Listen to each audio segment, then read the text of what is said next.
Bismillahirrahmanirrahim. Assalamualaikum warahmatullahi wabarakatuh.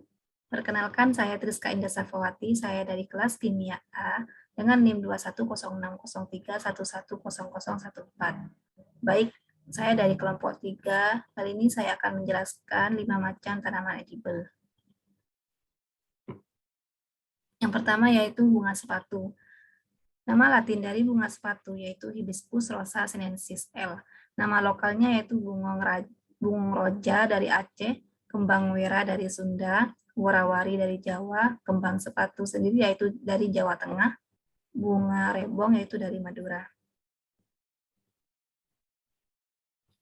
Bunga kembang sepatu atau Hibiscus rosa sinensis adalah tanaman yang tumbuh subur di beberapa negara seperti Indonesia, yang salah satunya dapat digunakan sebagai obat herbal. Tanaman bunga sepatu banyak ditemui di daratan rendah maupun di daratan tinggi. Biasanya ditemukan di halaman rumah sebagai tanaman hias. Manfaat dari kembang sepatu ini yaitu antibakteri seperti bisul, anti radang, batuk, panas, infeksi saluran kemih, menormalkan siklus haid, ekspektoran, dan menghentikan perdarahan. Selain mengantongi efek antioksidan, kembang sepatu juga menawarkan beberapa manfaat kesehatan. Berikut manfaat bunga hibiscus atau kembang sepatu ini untuk mencegah penyakit dan menjaga kesehatan. Yang pertama yaitu menurunkan tekanan darah. Bunga kembang sepatu dapat menurunkan tekanan darah karena memiliki sifat diuretik atau yang membantu tubuh menghilangkan kelebihan air. Dan fakta bahwa antosianin yang terkandung di dalamnya memblokir enzim angiotensin converting, senyawa baik bagi pembuluh darah. Yang kedua yaitu memelihara kesehatan hati. Manfaat menarik lain dari kembang sepatu adalah berpotensi untuk menjaga kesehatan hati. Sebuah studi yang melibatkan 19 orang dengan berat badan berlebih menemukan konsumsi ekstrak kembang sepatu selama 12 minggu, membantu mengendalikan perlemakan hatinya. Kondisi ini ditandai dengan menumpuknya lemak di hati dan berisiko memicu gagal hati. Riset-riset lain juga mendapatkan temuan manfaat kembang sepatu untuk hati. Namun riset tersebut sebelumnya banyak dilakukan pada hewan dan menggunakan ekstrak kembang sepatu. Studi lanjutan tentu diperlukan untuk menguatkan premis menarik ini. Yang ketiga yaitu membantu menurunkan berat badan. Jika Anda sedang berusaha menurunkan berat badan secara rutin, meminum rebusan kembang sepatu tentu menarik untuk dicoba.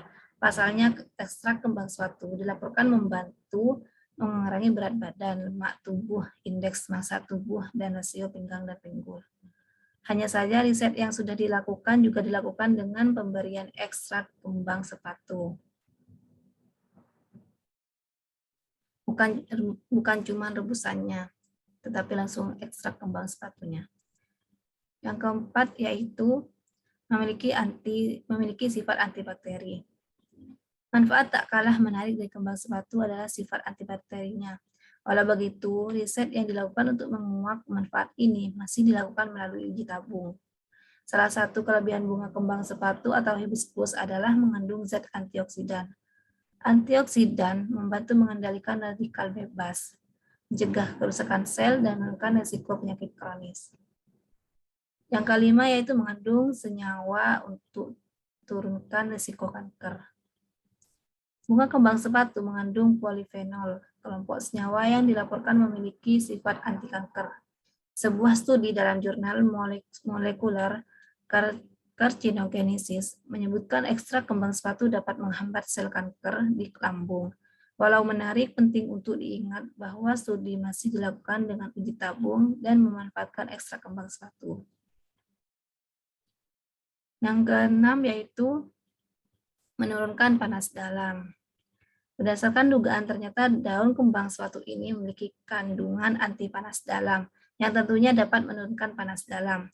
Daun yang diremas harus dipastikan sudah semuanya tercampur dengan air, sehingga pada saat disaring, bukan daun yang terbawa, tetapi sari dari daun tersebut.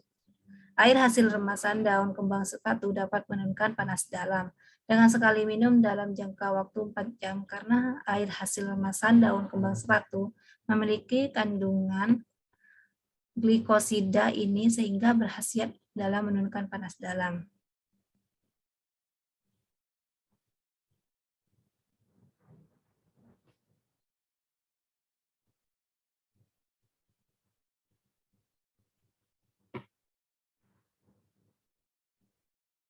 Yang selanjutnya yaitu indikator asam basa pada bunga sepatu.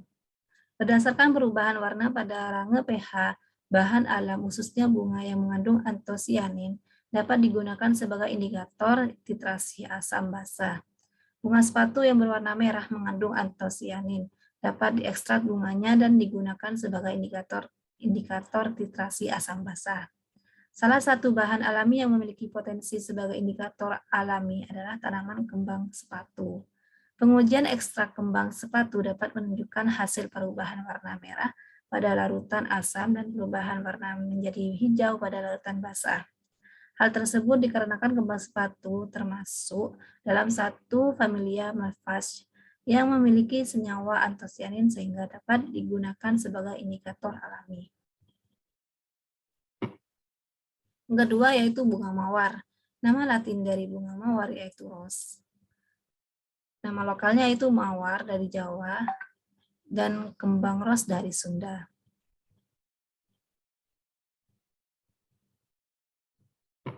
Bunga mawar ini memiliki banyak sekali manfaat. Selain menjaga kecantikan kulit, khasiat bunga mawar lainnya yaitu dapat meningkatkan kesehatan tubuh. Apa saja sih manfaat bunga mawar untuk kesehatan tubuh dan bagaimana cara pengolahannya agar bermanfaat bagi tubuh? Berikut merupakan berbagai manfaat bunga mawar dan cara pengolahannya. Yang pertama yaitu memperlancar pencernaan. Bunga mawar dipercaya dapat memberikan pengaruh baik pada fungsi sistem pencernaan. Di antaranya membantu melancarkan proses pembuangan limbah pencernaan, memelihara mukosa lambung, dan memperkuat pencernaan. Agar dapat merasakan khasiat bunga mawar ini, disarankan untuk mencampurkan segenggam kelopak bunga mawar dengan 50 ml air. Setelah itu tumbuk hingga agak halus dan campurkan ramuan ini pada minuman. Konsumsi minuman ini di pagi hari saat perut masih kosong. Yang kedua yaitu meredakan sakit kepala. Khasiat bunga mawar ini bisa kamu rasakan melalui minyak esensial bunga mawar yang mengeluarkan aroma harum dan menenangkan. Aroma esensial pada bunga mawar dikabarkan dapat membantu meredakan sakit kepala maupun migrain atau sakit kepala sebelah. Bila ingin meredakan sakit kepala, ada cara mudah yang dapat dilakukan yaitu tambahkan kelopak bunga mawar pada air panas yang akan digunakan untuk mandi. Diamkan hingga kelopak melepaskan aroma yang menyebar di kamar mandi. Setelah itu, aroma keluar dan airnya menghangat. Segera mandi menggunakan air tersebut dan jangan terlalu lama. Dan juga jangan terlalu banyak pikiran. Yang ketiga yaitu menurunkan berat badan. Khasiat bunga mawar dipercaya dapat mempercepat proses penurunan berat badan. Selain itu, bunga ini pun dapat membersihkan berbagai racun dari dalam tubuh. Bila dikonsumsi dengan benar, kita tidak akan mudah merasa lapar sehingga berat badan pun akan turun secara alami. Cara mengolah bunga mawar untuk menurunkan berat badan yaitu dengan menjadikannya sebagai teh. Masukkan 10 sampai 15 kelopak segar ke dalam segelas air mendidih. Tunggu sampai air berwarna merah muda sebelum dikonsumsi. Boleh juga menambahkan bahan lain seperti madu dan kayu manis ke dalam minuman tersebut. Dengan begitu, khasiat bunga mawar akan semakin terasa karena kedua bahan tersebut dapat juga membantu proses detoksifikasi tubuh. Yang keempat yaitu meningkatkan imun. Kandungan antioksidan yang tinggi pada dasarnya dapat membantu meningkatkan sistem imun atau kekebalan tubuh. Karena mengandung senyawa ini, maka khasiat bunga mawar pun dapat meningkatkan sistem kekebalan tubuh sehingga tubuh kamu akan mampu melawan virus dan bakteri yang berbahaya. Antioksidan juga membantu melawan radikal bebas dan mencegah timbulnya infeksi tubuh. Selain antioksidan, bunga mawar juga mengandung vitamin C, sehingga bisa menjadi alternatif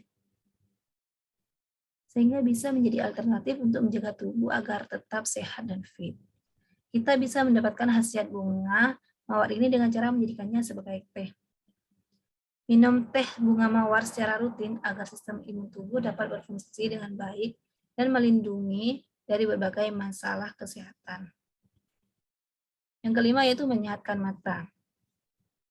Penggunaan air mawar sebagai obat tetes alami dapat membantu menyembuhkan beberapa penyakit mata seperti mata kering dan mata merah atau konjungtivitis. Selain itu, air mawar juga dapat mempercepat penyembuhan setelah operasi. Setelah operasi penyakit mata dan degeneratif seperti pinguecula, katarak, dan pteridium. Selanjutnya yaitu indikator asam basa pada bunga mawar. Pada banyak penelitian yang dilakukan, bunga mawar mengandung antosianin yang menyebabkan pigmen warna merah pada bunga tersebut, sehingga dapat dijadikan indikator asam basa. Indikator bunga mawar berwarna merah muda pada larutan asam dan larutan basa berwarna kuning muda. Trayek pH-nya yaitu untuk bunga mawar adalah pH 4,99 sampai 5,15 dan pH-nya 6,54 sampai 8,47. Trayek pH ini yang dapat digunakan untuk dasar pemilihan indikator jika akan diterapkan pada titrasi asam basa.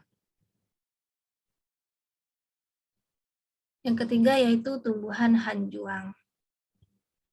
Tumbuhan hanjuang atau andong memiliki nama latin Cordyceps verticosa. Ialah salah satu tanaman hias dari keluarga Asparagaceae yang berasal dari Austronesia, Asia Tenggara, dan Oseania. Tanaman ini secara lokal dikenal sebagai tanaman andong, pohon ti, atau hanjuang. Manfaat tanaman hanjuang yaitu daun tanaman dengan nama latin Cordyceps yang berwarna merah ini memiliki beragam kandungan bermanfaat seperti zat flavonoid, tanin, saponin, zat besi, timidin, kalsium, oksalat, steroida, polisakarida, dan polifenol. Dan ada lagi manfaat tanaman hanjuang yaitu tanaman yang biasa disebut andong ini juga memiliki sifat antibakteri, antikolugen, dan antiproliferatif yang setara dengan kandungan anti kanker sehingga sangat cocok untuk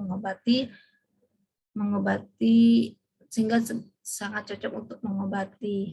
Yang pertama yaitu tanaman andong sebagai obat disentri, sebagai obat wasir, sebagai obat radang gusi, sebagai obat memperlancar haid, dan sebagai obat untuk batuk berdarah. Selanjutnya yaitu indikator asam basa pada tanaman hanjuang. Antosianin merupakan zat warna alami golongan flavonoid yang memberikan warna ungu, dan karotenoid merupakan pigmen organik yang ditemukan dalam kloroplas dan kromoplas. Antosianin mengalami perubahan warna menjadi warna kuning saat diberikan larutan asam HCl dan warna hijau saat diberikan larutan basa berupa NaOH. Hal ini disebabkan struktur antosianin yang dipengaruhi oleh pH akan tetapi tanaman ini tidak memiliki kandungan karotenoid karena saat diberikan larutan HCl dan NaOH mengalami perubahan warna. Selanjutnya itu yang keempat, bunga vinca. Bunga vinca adalah perdu tahunan yang berasal dari Madagaskar tetapi telah menyebar ke berbagai daerah tropikal lainnya. Nama ilmiahnya Catharanthus roses L. Don. Di Indonesia, tumbuhan hias perkarangan ini dikenal dengan bermacam-macam nama seperti disebut sindapor Sulawesi, kembang tembaga dari bahasa Sunda, dan kembang tapak dara dari bahasa Jawa. Ini ya gambar dari bunga vinca ya. Dan manfaat bunga vinca itu banyak sekali. yaitu bunga vinca juga bisa disebut bunga daun tapak dara. Manfaat dari daun tapak dara ini untuk kesehatan yaitu banyak mengatasi berbagai penyakit. Yang pertama, mengatasi sariawan. Kandungan tanin pada bunga tapak dara bisa membantu meredakan nyeri dan bengkak akibat sariawan. Sariawan umumnya terjadi karena adanya luka atau area mulut yang tidak higienis. Yang kedua itu mengobati diare. Di Eropa, para ahli herbal menggunakan tanaman ini untuk mengobati keluarnya cairan yang tidak normal, seperti diare atau gusi berdarah. Para ahli telah menggunakan tapak dara atau bunga vinca ini untuk sakit kepala, vertigo, dan ingatan yang buruk sejak abad pertengahan.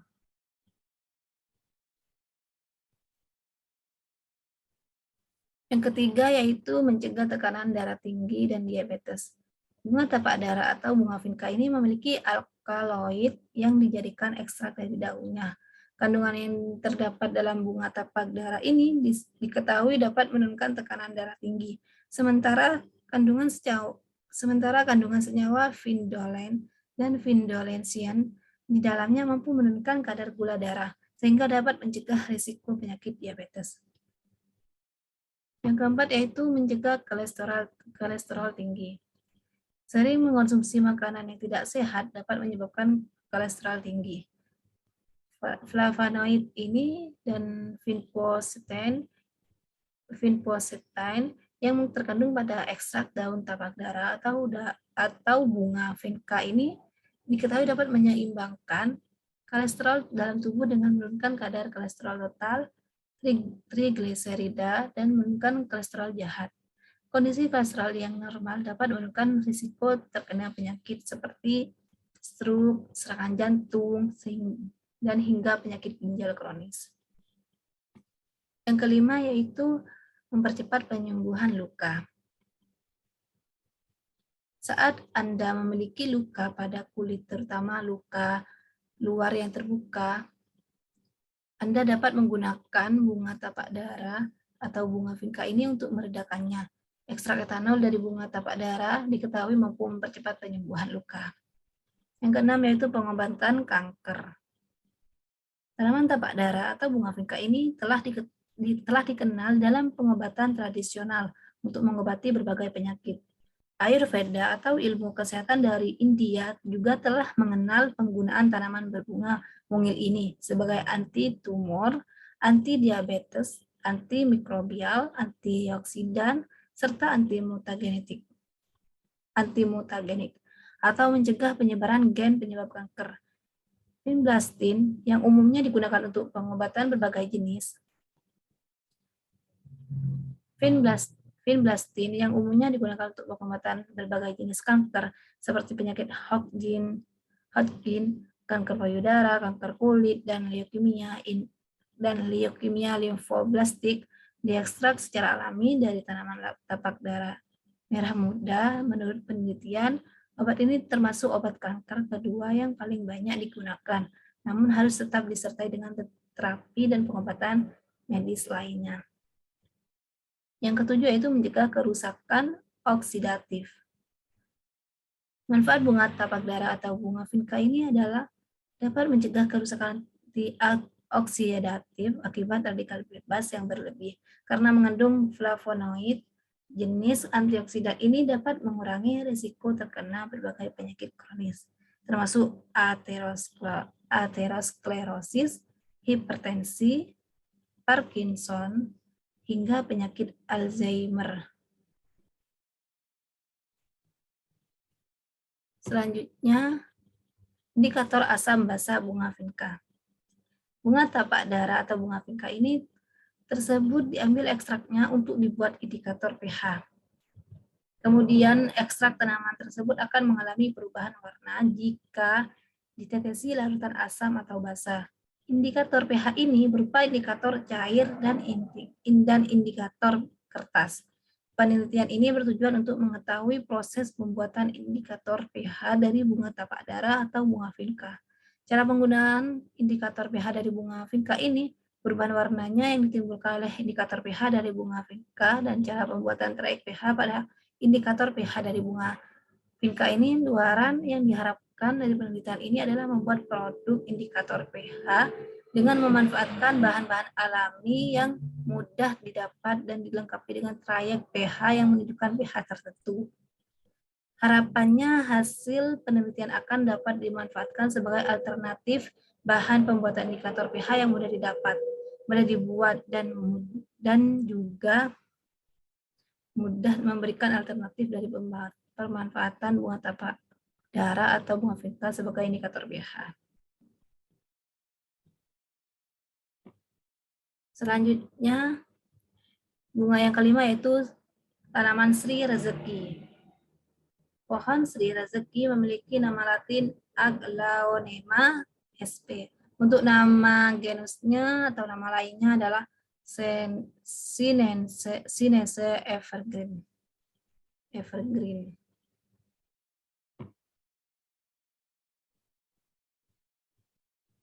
Tanaman Sri Rezeki ini banyak ditemukan di Asia dan juga Papua Nugini. Tanaman ini tumbuh di kawasan tropis dan subtropis. Tanaman ini tidak manja. Kalau kamu sibuk, kamu tidak perlu meluangkan waktu untuk merawatnya. Atau kamu baru pertama kali merawat tanaman ini, kamu tidak akan dipusingkan karena tanaman ini mudah ditanam termasuk di dalam ruangan.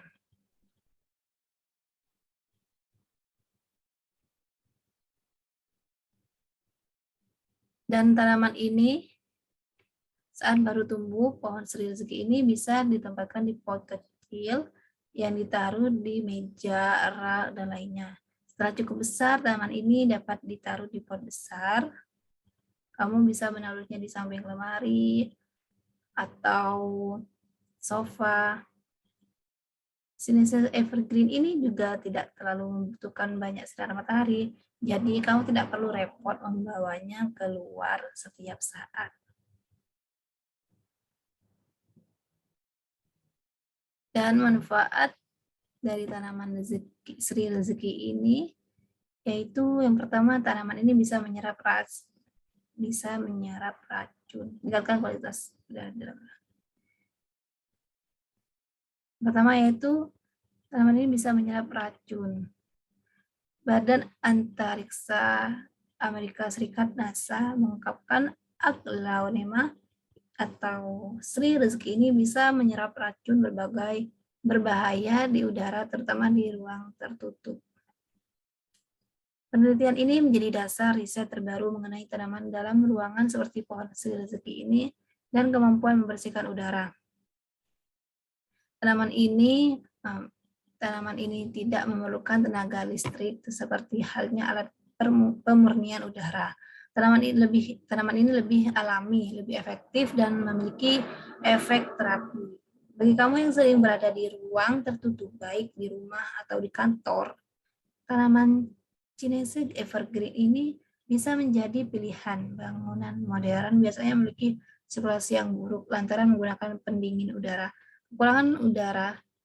Kekurangan udara bersih membuat udara dalam ruangan berpotensi polusi. Ada dampak untuk kesehatan seperti asma atau sindrom sakit saat berada di gedung bertingkat.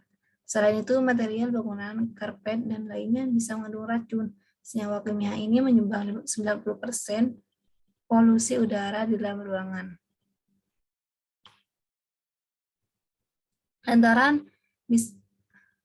Yang kedua yaitu meningkatkan kualitas udara di dalam ruangan. Lantaran bisa menyerap racun, tanaman ini bisa meningkatkan kualitas udara di dalam ruangan. Yang ketiga yaitu meningkatkan perasaan dan produktivitas. Ada riset yang menyatakan kehadiran tanaman di dalam ruangan bisa meningkatkan produktivitas pekerja. Yang keempat yaitu menambah konsentrasi dan daya ingat. Kalau kamu ingin memiliki konsentrasi yang bagus dan daya ingat yang bagus, tempatkan tanaman Aglaonema atau Sri Rezeki ini di dalam ruang kerja atau di dalam rumah kalian. Yang kelima itu mengurangi stres dan kelemahan. Tanaman ini dengan daun yang berwarna hijau ini bisa membuat bahagia mengurangi stres dan kelelahan. Dan juga kan ada Nabi dan juga Nabi Muhammad juga kalau sedang kesedihan atau atau stres kan lebih suka melihat tanaman yang berwarna hijau kayak Sri Rezeki ini. Dan kalau kamu rajin merawat tanaman di dalam ruangan setidaknya 10 menit dalam sehari, tingkat stres kamu dan kelelahan kamu akan berkurang. Dan untuk indikator asam basa untuk tanaman Sri Rezeki ini tidak ada.